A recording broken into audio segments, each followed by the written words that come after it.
तो नमस्कार। उम्मीद करता हूँ आप सब कुशल मंगल होंगे। और आज जिस ज्वलंत मुद्दे को लेकर मैं आपके सामने मौजूद हूँ वो है स्किल डेवलपमेंट प्रोग्राम। अर्थात स्किल डेवलपमेंट के माध्यम से हम विकसित भारत और विजन 2047 को किस तरीके से परिकल्पनित कर कर भारत को एक नई दिशा दे सकते हैं। तमाम मुद्दे, तमाम बातें को बीच में एक जो तथ्य और वाक्य हमेशा उड़ता है, घूमता है हमारे बीच, वो है रोजगार का। रोजगार भारत की सबसे बड़ी समस्या है। इस बात को आप भी मानते हैं, हम भी मानते हैं और शायद सरकार भी इस बात को मानती है। तो आज जो एक भविष्य को लेकर जो सबसे बड़ी जो दुविधा हमारे बीच में है कि बिना स्किल डेवलपमेंट के, बिना स्किल के कोई जॉब क्यों देगा, पहला बात। और दूसरी बड़ी बात, स्किल में अगर इतनी जॉब है तो हम छत्तीसगढ़ के बच्चे पीछे क्यों हैं। दूसरी बड़ी बात, बड़े शहरों से में जाने से हम डरते क्यों हैं। तीसरी सबसे बड़ी बात, शुरुआत में क्या अत्यधिक जिस तरीके से एनआईटी, आईआईटी या फिर आईएम के बच्चों को जॉब पैकेज ऑफर किया जाता है, क्या वैसा ही आपको तुरंत के तुरंत में आपको मिल जाए। ये ऐसे तमाम प्रश्न आपके मन में है। उस मन के प्रश्न को लेकर मैं आपके सामने मौजूद हूँ। मैं थोड़ा सा आपको आंकड़े समझा देता हूँ कि आखिर वास्तविक में हमें स्किल खुद की बढ़ानी क्यों आवश्यक है। सिर्फ सर्टिफिकेट के आधार पर स्किल को बढ़ा देना कंपनी कभी नहीं चाहती है कि सिर्फ सर्टिफिकेट के बेसिस पर उसके एम्प्लॉय यहाँ पर जिंदा रहे। जिंदा रहने का तात्पर्य है उस कंपनी में कार्यरत रहे। अब दूसरी बड़ी बात सबसे महत्वपूर्ण है, क्या सिर्फ डिग्रियों के बेसिस पर ही हम इस आपके कंपनी में किसी भी एमएनसीज में या कॉर्पोरेट में हम बेहतर स्थिति पर पहुंच सकते हैं। तो मेरा उत्तर होगा सीधे नहीं। मैं थोड़ा स्थिति आपको दिखा देता हूं, उससे आपको समझ आ जाएगा कि आज भारत को स्किल डेवलपमेंट प्रोग्राम, वास्तविक स्किल डेवलपमेंट की आवश्यकता क्यों है। अगर हम बात करें, छत्तीसगढ़ में आज 34 विश्वविद्यालय हैं, जिसमें केंद्रीय विश्वविद्यालय, राजकीय विश्वविद्यालय और निजी विश्वविद्यालय की संख्या है। इसके अंतर्गत में अगर आप देखें, टोटल 1031 कॉलेजेस हैं, जिनमें से लगभग 999 वो कॉलेज है जो डिग्रीधारी या डिग्री आपको प्रदान करती है। कुछ कॉलेजेस ऐसे हैं जो पूरी तरीके से प्रोफेशनल आपके कोर्सेज के लिए डेडिकेट है, जिसे हम लोग नॉन डिग्री प्रोग्राम भी कह सकते हैं। स्टैंड अलोन इंस्टीट्यूट की बात करें तो लगभग 80 हमारे यहाँ स्टैंड अलोन इंस्टीट्यूशंस है। दोनों को अगर मिला दे तो लगभग 1031 कॉलेज हमारे यहाँ है। मैं अगर बात करूं आंकड़ों के मुताबिक कि छत्तीसगढ़ में प्रति कॉलेज में जो इनरोलमेंट जो संख्या है, ठीक है, वो कितना है, तो लगभग 606 के आसपास है। मैं अगर 1031 में टोटल स्टूडेंट की संख्या देखूं तो लगभग 6,24,786 ये संख्या अनुमानित है। मगर आंकड़ों के तथ्यों के आधार पर देखें, छत्तीसगढ़ के कॉलेज में अभी वर्तमान में 6,56,341 छात्र अभी शिक्षणरत हैं। ये अपने आप में एक बड़ा आंकड़ा है। वही बात करें हम लोग अंडर ग्रेजुएट बच्चों की संख्या देखें तो लगभग 5,02,629 बच्चे हमारे अंडर ग्रेजुएट प्रोग्राम में हैं। वही पीजी डिप्लोमा की बात करें, 16,928 बच्चे पीजी डिप्लोमा में हैं। और डिप्लोमा की बात करें, जैसे पॉलिटेक्निक की बात करें या और भी अलग अलग है जो आपके ग्रेजुएशन लेवल पे डिप्लोमा की बात करती है, तो उसकी संख्या लगभग 41,683 है। सर्टिफिकेट प्रोग्राम के अंतर्गत में जो बच्चे हैं उनकी संख्या 689 के आसपास, 89 के आसपास है। इसके अलावा पीजी कोर्सेज भी हैं, उसकी संख्या भी अच्छी खासी है। सबको मिला दे तो लगभग 6.5 लाख बच्चे हमारे अलग अलग कॉलेजेस में अभी अध्ययनरत हैं। प्रश्न ये उठता है, 6.5 लाख बच्चे अगर ग्रेजुएशन कर रहे हैं तो मैं मान के चलता हूं कि 50% लोग या 30% बच्चे या 1/3 बच्चे कम से कम नौकरी की ख्वाब रखते होंगे। हो सकता है 1/3 बच्चे, हो सकता है कि वो अपने जॉब या अपने परंपरागत बिजनेस को करना चाहते होंगे, और 1/3 जो बच्चे होंगे हो सकता है वो विजन लेस होंगे, फिलहाल क्या करना है उनको नहीं पता होगा। मगर 1/3 बच्चा जो है, मतलब 33% छात्र, ये तो 100% चाहता होगा मिनिमम टू मिनिमम कि उसके पास एक जॉब रहे। अगर मैं इसका 1/3 भी निकाल लूं तो लगभग 2 लाख से ऊपर की संख्या यहां पर होती है। अब प्रश्न ये उठता है कि 2 लाख बच्चों को सेटल्ड करना, सेटल्ड का मतलब मनरेगा में जॉब देना नहीं हो सकता है, क्योंकि अगर ग्रेजुएट बच्चे हैं तो उन्हें एक सम्मानजनक की भविष्य के लेकर अभी वर्तमान में भले वो स्ट्रगल करे मगर भविष्य में उनके पास एक बेहतर स्थिति रह पाए, ये कहीं ना कहीं मुझे लगता है जरूरी है। और इसी के अंतर्गत में अगर आप थोड़ा सा देखें कि अगर हम पूरी तरीके से एक निर्भर कोर्स पर ही हम लोग मान ली डिपेंडेंट होते हैं तो मान के चलिएगा ये रोजगार और बेरोजगारी का जो द्वंद्व है वो लगातार भारत में तैरता रहेगा। क्योंकि अगर मैं लास्ट ईयर की अगर बात करूं, विगत वर्ष की बात करूं, तो स्किल डेवलपमेंट के माध्यम से कितने नए जॉब मिल सकते हैं वो महत्वपूर्ण है। मैं फिर कह रहा हूं, सिर्फ सर्टिफिकेट लेने से, अगर आप स्किल डेवलपमेंट प्रोग्राम कर चुके हैं या ऐसा कह रहे हैं आप, तो कोई भी कंपनी आपके सर्टिफिकेट के आधार पर आपको जॉब नहीं देगी। सिर्फ सर्टिफिकेट के साथ आपको वास्तविक में स्किल आना चाहिए। अगर आपने मान लीजिए किसी आईटी कंपनी का या फिर मान लीजिए साइबर सिक्योरिटी का या तमाम अलग अलग चीज़ों का आपने सर्टिफिकेट तो ले लिया, मगर जैसे ही याद रखेंगे अब जॉब के अंदर जाते हैं तो हो सकता है आपको हरासमेंट हो। हरासमेंट का बहुत बड़ा कारण होता है आपके पास स्किल का ना होना। क्योंकि अगर कोई कंपनी आपको अगर पे कर रही है तो वो चाहती है कि आपसे, याद रखेंगे, आपके अनुभव नहीं भी है तो आपने जो पढ़ाई की है, जो आपने ट्रेनिंग ली है, उस ट्रेनिंग के आधार पर वो आपसे, याद रखेंगे, अच्छे कार्यदक्षता की उम्मीद करता है। और जब ये फुलफिल नहीं हो पाता है तब वही बच्चे बाहर मार्केट में कहते हुए मिलता है कि नहीं, बहुत एक्सप्लॉयटेशन है प्राइवेट में। मैं खुद मानता हूं प्राइवेट में कई ऐसे लूप होल है जिसमें सरकार को काम करना चाहिए। जॉब सिक्योरिटी का ना होना, बहुत सारी ऐसी तमाम बातें, इन्फिनाइट बातें, मैं उस पर जाऊंगा नहीं।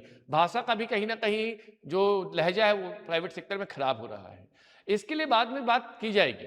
पहले जरूरी है कि आपके लाइफ को सिक्योर करने के लिए आपको एक प्राइवेट जॉब की अगर आवश्यकता है, गवर्नमेंट जॉब की आवश्यकता है, तो आपको कुछ ना कुछ तो स्किल लेके चलना पड़ेगा। सिर्फ तमाम सिंपल डिग्री लेकर आप भविष्य की, सुनहरे भविष्य की परिकल्पना कर रहे हैं तो मुझे लगता है ये कहीं ना कहीं आपके लिए थोड़ा छल होगा। दूसरी बड़ी बात, सरकारी नौकरी का ख्वाब देखना बहुत अच्छी बात है। मैं मानता हूं सरकारी नौकरी सबसे स्टेबल जॉब है आज के समय, और बहुत चार्मफुल जॉब भी है जिसमें समाज में आपकी प्रतिष्ठा और साथ ही साथ सम्मान भी आपको सरकारी नौकरी में मिलता है। बट सरकारी नौकरी अगर आप करने की सोचते हैं तो आपको वैसा ही डेडिकेट होना पड़ेगा। ये कोई एक तमाम 6 महीने का कोर्स नहीं है। क्योंकि मैं बहुत सारे बच्चों को देखता हूं कि सर हम तैयारी करने आ रहे हैं तो सीजीपीएससी कर लेंगे तो व्यापम निकल जाएगा, फल आया तो फलम दौड़ जाते हैं, वो आया तो अमीन आया तो अमीन में दौड़ गए, ठीक है, थोड़ा सा पेपर कठिन आया तो उसमें हड़बड़ा गए। तो भाई ये बताओ, उनको अगर 3 लाख लोगों में से 300 बच्चा लेना है तो 300 बच्चा तो उनको मिल जाएगा। जो भी कंडक्ट कराए, चाहे वो सीजीपीएससी कराए चाहे व्यापम कराए, आप सिर्फ हाय तो हवा मचाओगे तो उससे कुछ नहीं होगा। व्यापम को कोई फर्क नहीं पड़ता इन सब चीजों से, याद रखिएगा, ठीक है। वो पेपर को अपने अनुसार से निकाल रहा है और निकालेगा। आप में है कि आप में काबिलियत को बढ़ानी है, क्योंकि कोई ना कोई, तो मैं कह रहा हूं, उसमें से 3 लाख में से 300 बच्चा तो अपनी जॉब को सिक्योर कर चुका है, ठीक है। अब देखिए दूसरी बड़ी बात, जब गवर्नमेंट जॉब की तैयारी करते हैं तो गवर्नमेंट जॉब की तैयारी के दौरान 2 ऑप्शन है आपके पास। या तो आप फर्स्ट ईयर से ही तैयार करना शुरू किए अपने आप को, और अगर डेडिकेट होना है तो एक चीज को डेडिकेट कीजिए। अगर यूपीएससी करें तो पूरी तरीके से यूपीएससी ग्रेजुएशन में दीजिए, आप सीजीपीएससी करें सीजीपीएससी दीजिए, व्यापम सोचे तो व्यापम करिए, बैंकिंग है तो बैंकिंग का सोचिए, रेलवे है तो रेलवे का सोचिए। अगर आप सोचेंगे कि मैं सब कुछ को खा जाऊं, जो भी एग्जाम आएगा मैं देते जाऊंगा, ऐसा कुछ नहीं हो सकता। उसमें आपके हाथ में सिर्फ और सिर्फ पछतावे के अलावा कुछ नहीं होगा। मैं इसलिए स्किल डेवलपमेंट के जो सेगमेंट है उसको लाने का, ये वीडियो बनाने का प्रयोजन भी मेरा ही है कि बच्चे अपने आप को पहले डिसाइड करो कि आपको प्राइवेट सेक्टर जाना है कि आपको गवर्नमेंट में जाना है। अगर गवर्नमेंट में जाना है उसके बाद भी मैं कहूंगा एक आपके पास स्किल सर्टिफिकेट होना चाहिए, जिसे प्लान बी भी कहते हैं हम लोग। प्लान ए तो अपनी जगह है ही कि यूपीएससी निकालना है।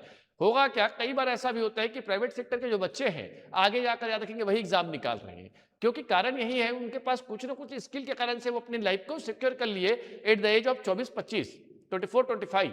और उसके बाद याद रखेंगे अगर लगा कि 2 साल के बाद थोड़ी सेविंग कर लिए, उसके बाद उन्होंने तैयारी की। तैयारी के बाद मैंने कई ऐसे बच्चों को पढ़ाया है जो 28, 28, 30, 30 और 32 साल में भी आराम के साथ जॉब निकाले हैं सीजीपीएससी में। कुछ ऐसे बच्चे जो 39 साल में भी निकाले हैं, जो मुझसे भी उम्र में बड़े थे, उन बच्चों को जब मैंने पढ़ाया वो भी आज जॉब में है, गवर्नमेंट के अच्छे बड़े बड़े पदों पर है। उसका तात्पर्य यही है कि आपको एक स्किल लेके चलना पड़ेगा, क्योंकि आप पूरी तरीके से डिपेंडेंसी अगर दिखाने की कोशिश कर रहे हैं तो कहीं ना कहीं आपके लिए, याद रखेंगे, एक सरदर्द हो सकता है भविष्य के लेकर। या तो आप पूरी तरह डेडिकेट होइए कि सीजीपीएससी अंतिम फर्स्ट और लास्ट है सर, मेरा यही जो भी करना है सीजीपीएससी में करना है। ऐसा डेडिकेशन है तो मैं आपको लिख के दे रहा हूं कि आपका एग्जाम निकलेगा। तमाम बच्चे हैं, मैं नाम किसी का लूंगा नहीं, तमाम बच्चे हैं जिन्होंने इस तरीके से एटीट्यूड रखा और आज वो deputy collector, DSP, assistant commissioner और तमाम प्रकार के पदों में चयनित थे। तो मैं आपको थोड़ा समझा दूं कि 2025 की स्थिति या स्किल डेवलपमेंट को लेकर क्या बनी। अगर आप थोड़ा देखते जाए, उन्नत विनिर्माण जिसे हम लोग कहते हैं, याद रखेंगे, मैन्युफैक्चरिंग इंफ्रास्ट्रक्चर की बात करें या ऑटोमेशन की बात करें, CNC machine operator, robotics technician, 3D printing technician या मैकेनिक या क्वालिटी कंट्रोल इंस्पेक्टर, ऐसे अगर तमाम पदों की संख्या देखें तो 2025 के क्षेत्र में लगभग 8 से 10 लाख नौकरियां संभावित हैं। वही बात करें हम इलेक्ट्रॉनिक्स एंड हार्डवेयर में, तो इलेक्ट्रॉनिक्स असेंबल, मोबाइल डिवाइस के रिपेयरिंग टेक्निक, जो अच्छे लेवल पर, मैंने ये सामान्य स्तर पर नहीं कह रहा हूं, ठीक है, जिसे हम लोग कॉर्पोरेट लेवल कहते हैं, सोलर के इंजीनियर टेक्नीशियन, ठीक है, इन सब की संख्या अगर देखें तो लगभग 5 से 7 लाख अनुमानित है। वही बात करें हम स्वास्थ्य सेवा में और पैरामेडिकल में, पैरामेडिकल में अगर आप देखें जीडीए की बात करें, होम केयर अटेंडेंट की बात करें, ठीक है, या मेडिकल लैब टेक्नीशियन की बात करें, फार्मासिस्ट असिस्टेंट की बात करें, या फिर डर्मेटोलॉजिस्ट की बात करें, सहायक की, ऐसे तमाम पद जिसमें अच्छी खासी पैकेज तो शुरुआत में नहीं मिलती है, मगर आपके अनुभवों के आधार पर आपको शानदार पैकेज धीरे धीरे मिलने शुरू होते हैं।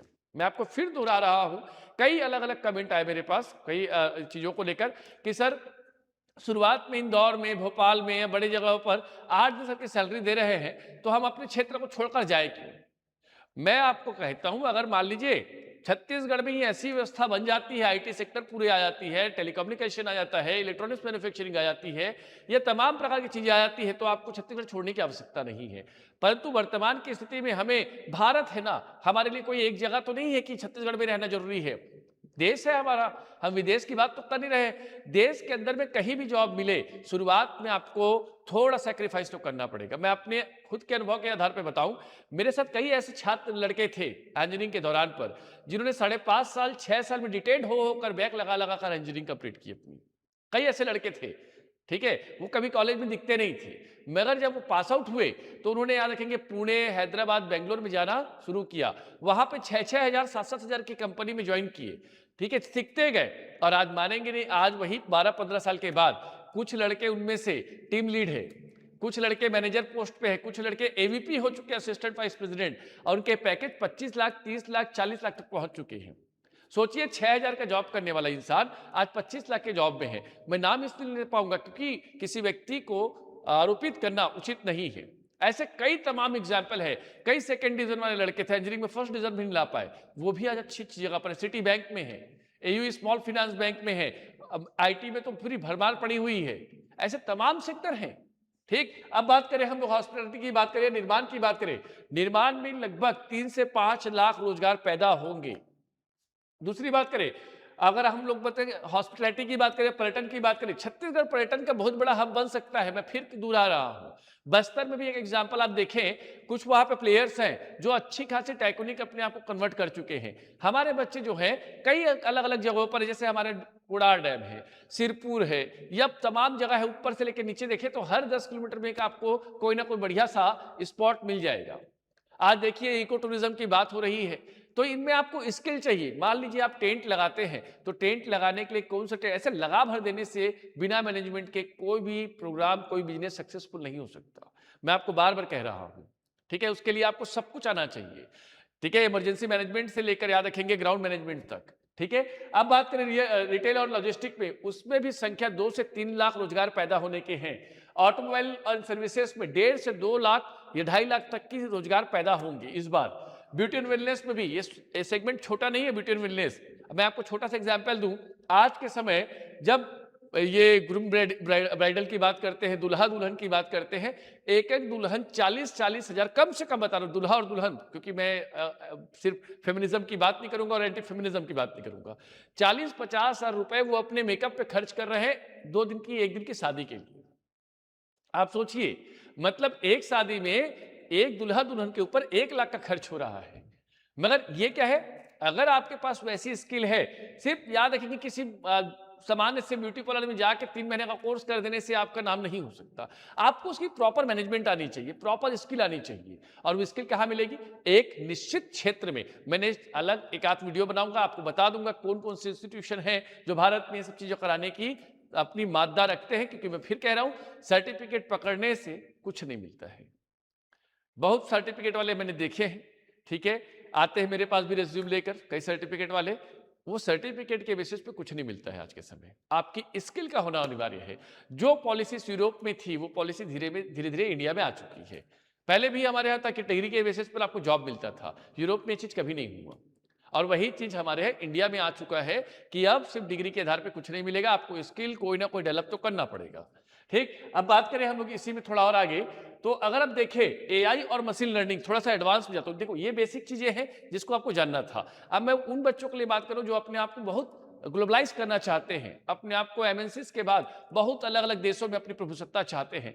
मैं आपको बताते चलूं, एआई और मशीन लर्निंग में लगभग 3 लाख रोजगार 2025 में संभावित हैं थे। मतलब अभी भी अगर देखें 2025 में skill develop focus tech and emerging sector देखें तो लगभग यह अनुमान था कि 2025 में 3 लाख प्लस जॉब एआई और मशीन लर्निंग में पैदा हुए हैं। आज देखिए जमाना एआई का आ रहा है, हम सारी चीजें एआई पे चलना कोशिश कर रहे हैं। ठीक है, मैं एक छोटा सा एग्जांपल दूं आपको। आज आप गूगल से ज्यादा अपनी हर एक चीजों पर अलग अलग एआई टूल्स पर बेस्ड हो गए हैं। 1000 प्रकार के एआई हैं। ठीक है, तो इस चीज को समझिए, फ्यूचर किस डिमांड की ओर जा रहा है। एक फेसबुक ने, याद रखेंगे, कई लाख रोजगार पैदा करती है। एक फेसबुक ने, समझने की कोशिश कीजिएगा, अरबों खरबों का जो व्यापार है वो संचालित कर दिया।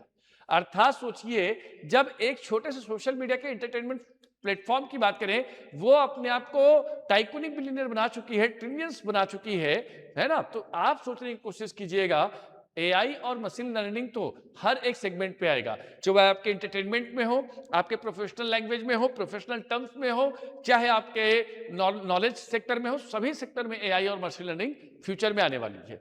लगभग 3 लाख रोजगार इसमें भी पैदा हुए हैं, ऐसा अनुमान है। डेटा साइंस की बात करें, डेटा साइंस आज कहां जरूरत नहीं है। डेटा साइंस हर एक सेक्टर, चाहे वो आप छोटे से कंपनी की बात करें तो बड़े से बड़े एमएनसीज की बात करें। आप छोटा सा एग्जांपल देता हूं, आपके गवर्नमेंट के, चाहे वो कोई भी डिपार्टमेंट हो, एक जिले में 48 डिपार्टमेंट है, हर में डेटा साइंस आज नहीं तो कल 5 साल के बाद इसकी जरूरत पड़ेगी। आप बात करें साइबर सिक्योरिटी, देखा होगा आपने, आज भी साइबर सिक्योरिटी के नाम पर हमारे यहां कुछ भी नहीं है। बहुत सारे केसेस हो जा रहे हैं हमारे पास, कई अलग अलग ग्लिच हो जाते हैं, अलग अलग आपने देखा होगा, आपने साइबर बुलिंग हो रही है, साइबर क्राइम हो रहे हैं, साइबर हरासमेंट हो रहा है। ठीक है, तो इसके लिए एक अलग एजेंसीज की जरूरत पड़ेगी फ्यूचर में। आप भले उसके एम्प्लॉय बनिए, मगर आप सोचिए ये सेक्टर कितना बड़ा होगा। अनुमान ये भी है 2 लाख प्लस साइबर सिक्योरिटी के जॉब अभी पैदा हुए हैं। दूसरी बात, क्लाउड एंड जो एप्लीकेशन डेवलपमेंट, जो ऑपरेटिंग सिस्टम है, इस पर भी बात करें, ये छोटा मोटा नहीं है। ये 1,80,000, जैसे हम आज भी कहते हैं, 2021-22 के पहले हम ऑनलाइन में नहीं पढ़ाते थे, मगर आज देखिए आप लोग जो सुन रहे हैं मुझे, ऑनलाइन सुन रहे हैं। ठीक है, एप्लीकेशन में भी देखिए तो मेरे यहाँ मैसूर से लेकर, बेंगलुरु से लेकर, दिल्ली से लेकर, बच्चे जो उत्तराखंड में भी हैं, जो अब पोस्टेड है, छत्तीसगढ़ के बच्चे, जम्मू में कुछ लड़के पोस्टेड, राजस्थान में पोस्टेड है, वो सब मुझसे जुड़े। कैसे जुड़े हैं? ऑनलाइन के माध्यम से, ऑपरेटिंग सिस्टम के माध्यम से, एप्लीकेशन के माध्यम से। तो अर्थात क्या है उसका मतलब? उसका मतलब यही है कि फ्यूचर में जाके ये चीजें और भी बढ़ेंगी, कम तो नहीं होंगी। सॉफ्टवेयर डेवलपमेंट, ये तो आईटी सेक्टर का हमेशा मैं कहता हूं एक बूम रहता है। 18 लाख, ये छोटा मोटा आंकड़ा नहीं है, 18 लाख जॉब करीब करीब इसमें हर साल निकल रहे हैं। ये अपने आप में एक बेहतर स्थिति है, क्योंकि मैं फिर कह रहा हूं, संख्या बढ़ चुकी है लोगों की, बेरोजगारी की संख्या अगर बढ़ी है तो उन पूरे प्लेटफॉर्म से अपने आप को अलग दिखाना है, तो आपके पास कुछ तो ऐसा होना चाहिए जो आपको उन दूसरों से बेहतर करे, क्योंकि वो अगर आप नहीं करेंगे तो कोई और कर लेगा, और कोई करेगा तो स्वाभाविक सी बात है, फिर हम हमेशा चिल्लाते रहेंगे कि बेंगलोर में, हैदराबाद में, मैसूर में, त्रावणकोर में, कोच्चि में, यही के बच्चे हमेशा बड़े बड़ी जगह पर पहुंचते हैं। हमारे रायपुर, बिलासपुर के बच्चे क्यों नहीं पहुंचते? ऐसा नहीं कि नहीं पहुंचते हैं। मैं तो चाहता हूं सुकमा के अंतर्गत के कोंटा के जुगरगुंडा का बच्चा भी ऐसा स्किल डेवलपमेंट करे, सर्टिफिकेट के बेसिस पर नहीं, रियल टाइम पर। और वो वहां से बैठ के याद रखेंगे, जब वो कहीं बड़ी एमएनसीज पहुंचे तब वो वास्तविक में हमारे डेवलपमेंट का एक सिंबल, सूचक बनेगा। ठीक है, अब बात करते हैं हम लोग कहां पे? Digital marketing. आज डिजिटल मार्केटिंग की जरूरत किसको नहीं है? किसको पीआर की आवश्यकता नहीं है? चाहे नेता हो, चाहे प्रणेता, चाहे दुनिया का कोई भी व्यक्ति हो, आज अगर अपने आप को वो सोशल मीडिया प्लेटफॉर्म में रख रहा है तो उसे डिजिटल मार्केटिंग की आवश्यकता पड़ रही है। चाहे मैं हूं, चाहे आप हो, चाहे कोई भी हो। ठीक, उसमें भी अगर देखें तो 1.5 लाख रोजगार तो सीधे पैदा हो रहे हैं। मैं तो इसकी संख्या और भी ज्यादा मानता हूं, बहुत कम बताया जा रहा है यहाँ पर। ठीक है, हेल्थ केयर में भी देखें, हेल्थ केयर में अगर आप टेक्नोलॉजी की बात करें, हेल्थ टेक्नोलॉजी की बात करें तो उसमें लगभग 1,20,000 रोजगार हैं। लॉजिस्टिक एनालिस्टिस्ट की बात करें, मैं लॉजिस्टिक में नहीं कह रहा हूं कि सामान ढोना वाला काम, लॉजिस्टिक एनालिस्टिस्ट का मतलब होता है जो डेटा मैनेजमेंट के साथ साथ लॉजिस्टिक मैनेजमेंट को भी संभालने की अपनी क्षमता रखे। बहुत सारी है, एक दो नहीं, भारत में ऐसे लॉजिस्टिक क्षेत्र देखे। आपके छत्तीसगढ़ में भी ड्राई पोर्ट आ चुका है, सुना कई लॉजिस्टिक पोर्ट बन गए हैं, कॉनकॉर के भी अलग अलग प्रोजेक्ट बन गए हैं, उसमें भी आपकी जरूरत पड़ती है। ग्रीन एंड सस्टेनेबिलिटी जिसे हम लोग कहते हैं सोलर एनर्जी में भी मैं पिछली बार भी कहा था कि अगर लोअर ग्रेड की बात करें तो उसमें भी अगर संख्या देखें तो अच्छी खासी है।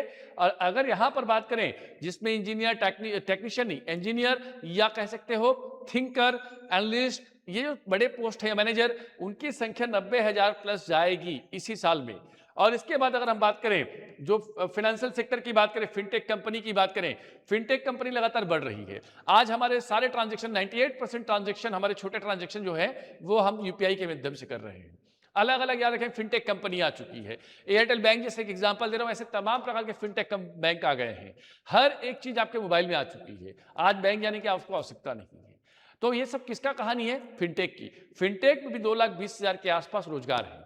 अब ये सोचिए, हम इतने बड़े सेगमेंट को अगर छोड़ते हैं, स्वाभाविक सी बात है अगर छत्तीसगढ़ का बच्चा नहीं करेगा तो कोई ना कोई राज्य का बच्चा तो कर ही रहा है और आगे इसकी संख्या बढ़ेगी, हम फिर वहां पिछड़ जाएंगे। मैं इसलिए आग्रह करता हूं अपने, क्योंकि अब 12वीं निकलने वाले बच्चों आप लोग, 12वीं के निकलने के बाद सिर्फ सामान्य डिग्री लेने से कुछ नहीं होगा। अगर सामान्य डिग्री ले रहे हैं तो ध्यान रखना आपका एक ही गोल होना चाहिए, फिर सरकारी नौकरी में वो जॉब जो मुझे चाहिए, चाहे वो सीजीपीएससी चाहे यूपीएससी हो। तमाम मेरे यहाँ छात्र हैं जो फर्स्ट ईयर में है, 12वीं के बाद तुरंत आ गए, अलग अलग गांव से आए हैं, ठीक है, और उनका एक ही ऑप्शन है कि नहीं सर हमको यूपीएससी करना है, या कुछ बच्चे ऐसे जिसको हमको सीजीपीएससी करना है, और वो 3 साल उस पर देंगे। अब आप क्या सोचते हैं कि ग्रेजुएशन के कई साल बाद, 2 साल बाद घूम घाम जाने के बाद हम तैयारी करना शुरू करें? कीजिए, कोई बड़ी बात नहीं है, परंतु उसमें फिर क्या करते हैं, डाइल्यूट करते चीजों को। आपको ये क्लियर नहीं होता है कि प्री और मेंस को साथ पढ़ना है। आपको लगता है पहले प्री निकलेगा सर फिर मेंस निकलेगा। मैं वही समझ जाता हूं कि आपका लक्ष्य सीजीपीएससी नहीं है। और कई ऐसे तमाम लोग हैं, कई लोग कहते भी हैं पहले प्री निकल जाए फिर मेंस की तैयारी करना।